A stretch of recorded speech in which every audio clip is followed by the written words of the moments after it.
కామాక్షి పరదేవత తాంబూల చర్వణం చేస్తూ నడిచి వెళ్ళిపోతోంది. గజ్జెలు ఘల్ ఘల్ ఘల్ ఘల్ అంటూ. అమ్మవారి దర్శనం చెయ్యాలనుకున్నటువంటి ఒక సాధకుడు అక్కడే కూర్చుని ఉన్నాడు. ఆయన కళ్ళు విప్పలేదు, అమ్మవారే తట్టింది, కళ్ళు విప్పాడు.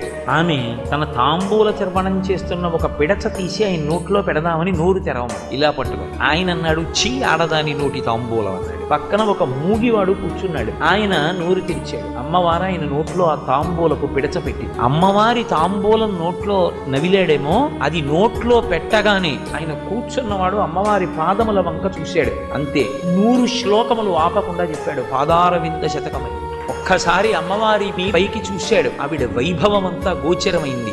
100 శ్లోకములు చెప్పాడు. ఆర్యాశతకమైంది. అమ్మవారు ఇటు తిరగకుండా ఇలాగే చూసింది. కడగంటి చూపు, కటాక్ష శతకం చెప్పాడు 100 శ్లోకాలతో. ఆవిడ విని చిన్న నవ్వు నవ్వి మందస్మిత శతకం చెప్పాడు 100 శ్లోకాలతో. అమ్మవారిని స్తోత్రం చేశాడు.